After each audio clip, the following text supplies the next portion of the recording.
Hey, hey, hey.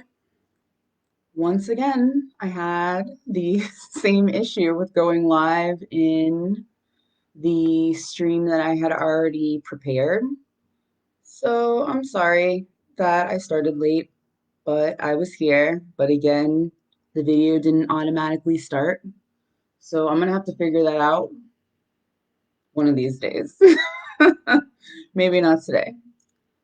Anyway, so it's Tuesday. If anybody on here lives in Florida, and especially in South Florida, I'm sure that you experienced the fantastic tropical storm that's flooded our entire South Florida. At least it wasn't a hurricane, so can't complain. Just a lot of rain, which I'm pretty used to.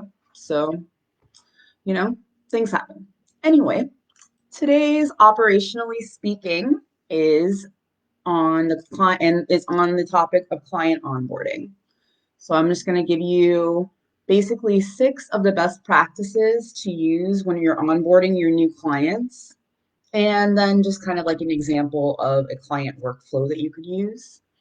So as you're navigating your client relationship, at the very beginning, you're going to want to focus on client onboarding. It's basically the process by which you bring on new clients, the experiences that you give them, whether it be welcome letters, kickoff calls, so on and so forth. So, when you're doing client onboarding, you want to start with practicing a people focused approach. Think of it as one size doesn't fit all. So, you want to make sure that you approach every client differently.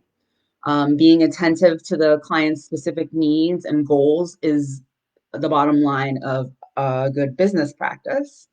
Um, if you think about it, most people are very concerned about this because you're doing business with people, right? It's not just business with business, even businesses are run by people. So, having a people focused approach will allow you to establish trust early on, and it allows you to acknowledge the fears and concerns and questions that your clients may have. It allows you to revisit any concerns that you heard during your sales process with them, and allows you to reinforce how you'll address all of the concerns. Organization throughout the engagement is key. You want to make sure that your onboarding stage is very organized, and it's very crucial because it's the beginning of the relationship with your client. So you want them to feel comfortable, you want them to trust you, and you don't want to have any issues. The second thing you can do is to kind of get wound up before the kickoff call. What it means to wind up is basically that everything before the kickoff call or their kickoff call is your wind up phase. So that's a chance for you to capture the client's concerns, to set the expectations, and in relation to what your roles are during the engagement.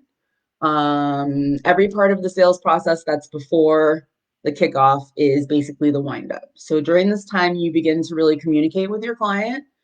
You want to make sure that you have, um, because if you want to make sure that even though they might have a contract in hand or you might have a signed contract, you want to make sure that they're completely on board because they might still not be. And a way to do that is to get your client excited about them coming on board with you. And a perfect way to do that is during the wind up process. You can also collect data during this process that you'll need in order for them to define their goals. And it will be a chance for you to establish the direction that you need to go. You want to find out from your client and ask them specifically what would make the engagement successful to them as far as being able to meet their expectations and standards. Some people have unrealistic expectations, and it would be good to find out about that at the onset and not, later when it becomes a problem. The number 3 thing that you can do is to prove that you have value quickly. You want to consider the onboarding process as less of a stage that you're in and more of an ongoing process.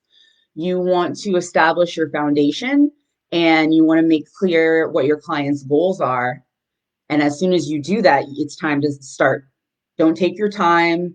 If your client wants your results in the form of metrics and your KPIs, make sure you present those numbers to them the next time that you speak with them. Make sure also that the data is accurate because you don't want to have an issue with that. If your client needs some sort of product installed into their house, you want to make sure that you have a time frame set out and then you adhere to that time frame. You want to always keep your word with your clients in your life all the time. Always do what you say you're going to do. Otherwise, people can't trust you.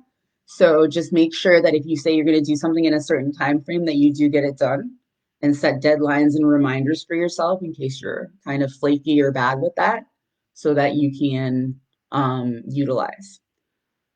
All right, you want to next, my next point is that you want to organize your communication with your client.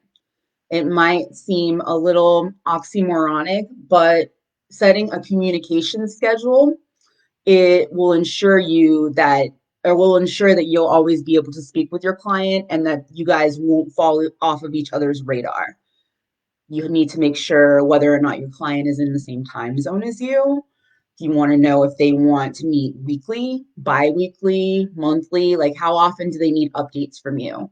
Should you be including them in a newsletter list with company updates?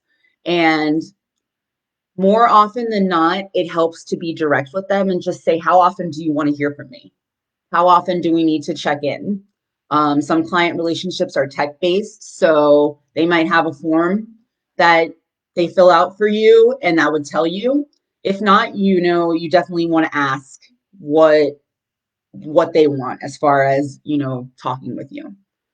The next step is to consider the tech. Whatever client management software is, you want to be able to have it integrate analytics. You want to have your client's data and all the technologies listed in one place. Onboarding tools help, and they basically exist for you to be able to automate your customer's journey through the onboarding process. And many of them contain pre-formatted checklists and check-in forms to help you expedite onboarding and organizational components. So even though you might have a template or a checklist that you're always using, always remember that for each client, you might want to customize something that they've told you, something that they have a preference for. It's easy to rely on tools, but you want to make sure that your onboarding process includes everyone, and you want to be making sure that you're listening to the feedback that your clients are giving you as far as what it is that they need. So the sixth thing that you can do as a best practice is to exchange feedback with your client.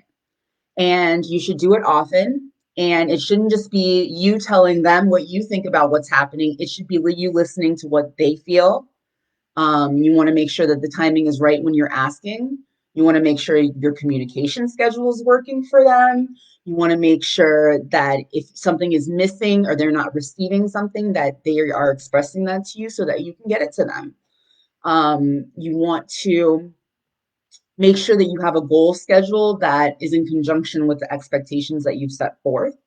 You want to make sure that you are clarifying expectations during the process. And as time moves forward, you want to make sure that the engagement is well balanced. Just like you want to make your client happy, your client relationship should be in balance, so they should be making you happy as well. I firmly believe that sometimes clients and what's the word? Clients and their counterparts um, might not always be the best fit for you and your business. So, you need to make that assessment, but you shouldn't have to work with somebody who's overly difficult or, never happy. So don't think that, the customer is always right. It's really the right customer is always right. Right? Okay. So an example of client onboarding process flow is basically you would start with pre-onboarding, which is basically that you would be setting expectations and performing tasks with onboarding in mind from the get-go.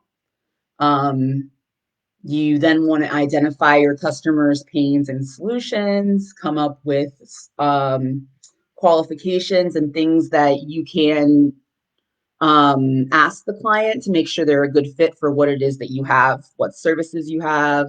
You want to make sure that you're crystal clear about what your prospects' pains are and making sure that your services and products are actually fixing those issues, because clients are, of course, buying the transformation and not whatever it is that you're selling. So the next thing is to define your big picture campaign goals. You need to see what it is that your client wants to achieve, what numbers do they expect, what numbers impact them, that type of thing. The next thing would be to agree on mutual deliverables. The terms of any agreement should be mutually agreed upon by the parties, and the scope and the deliverables should be based on your client's goals and what your company can realistically achieve. And it should be spelled out before anything begins.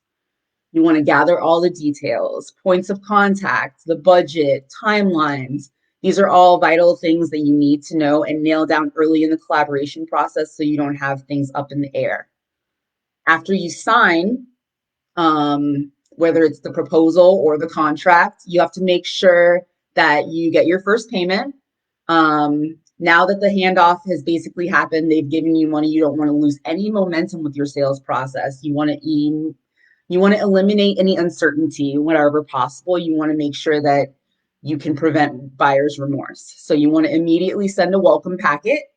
Um, and that supports the goal of making them feel like they've made the right choice. So you want to reinforce that they did the right thing. You want to set expectations for onboarding. You want to consider including a timeline as far as next steps, and inform your team, if you have one, that there's a new client on board so you can get the process started internally.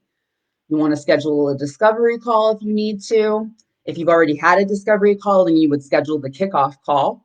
And the kickoff call is a formal introduction between the client and yourself or your team and everyone that'll be working on the account. It sets the tone basically for the rest of the engagement. So you want to make sure that you accomplish setting all the goals there and explaining the entire process, rules, any issues, all of those things. Um, the next thing you'll want to do is collect information about their internal process.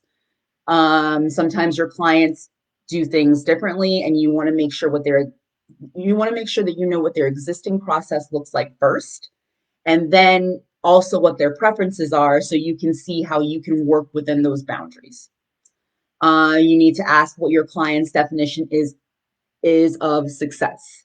What do they consider to be a successful engagement or outcome with you? And you can ask them this directly so you know exactly what their expectations are and there's no problem with clarity. A lot of problems in business arise because there's lack of clarity. So if you can, be clear from the beginning of exactly what they expect and what you expect, everything will most likely work out much better. You want to make sure to revisit your deliverables, make sure that the work being performed or listed is something that you can actually accomplish. You want to know what the expected outcomes are and how much time they expect for this to take you. So you can, if you have specialty or expertise in that, you can relay that to them if that's not the time frame. Or you can basically say, yes, that's what you can do, and deliver that to them. You want to, again, reinforce the value that you're providing. Any last minute objections can be offset by sharing information that will banish buyer's remorse. Anything that you can think of that will show them the value, you should definitely be showing them the value at all points. You want to set up a cadence for communication.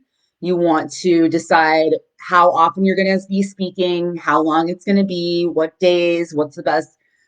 Of course, structure allows you freedom. I've said this before. So structuring how you're going to communicate, if you're going to use emails, if you're going to be on the phone, if you're going to use Messenger, all of these things are very important and they should be outlined. They should be outlined from the beginning. You don't ever want your client to feel like they're in the dark and they don't know what's going on. They don't know if you're going to be answering them. They don't know if you're going to be giving them the things that you said you were going to give them. So you don't want to have any of those type of issues arise. The next thing that would be great is to have an outline of action items for both parties. So what are you supposed to be giving to your client, and is your client supposed to be giving them to you?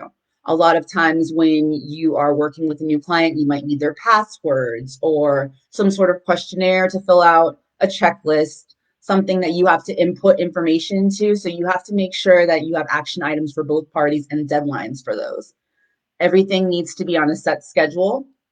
And after you do your kickoff meeting, you're going to want to set your first regular check-in so you can evaluate the progress made for both parties and have feedback.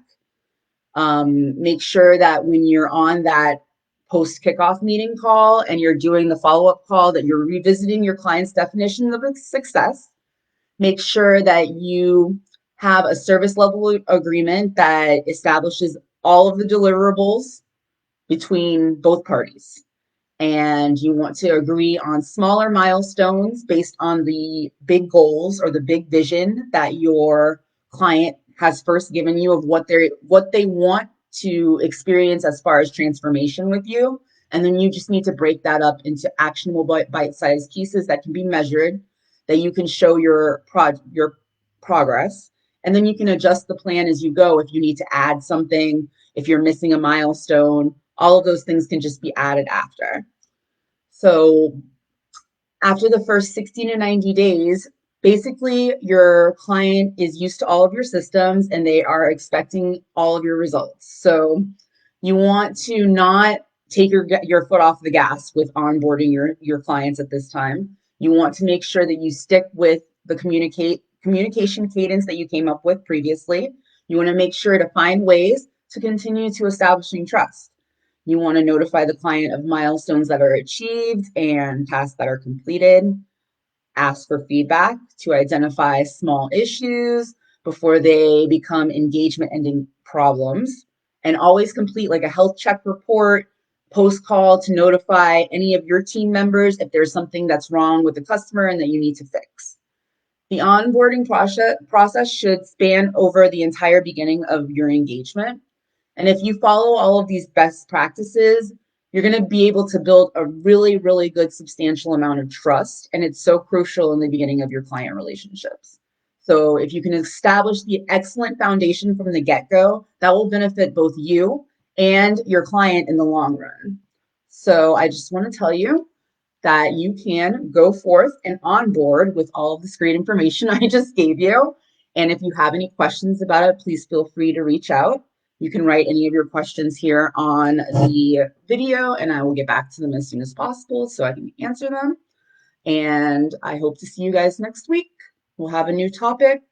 I will decide on it this week and post it. And I'll try to figure out this live video problem that I keep having. And I hope you guys are having a great day. And I'll talk to you later.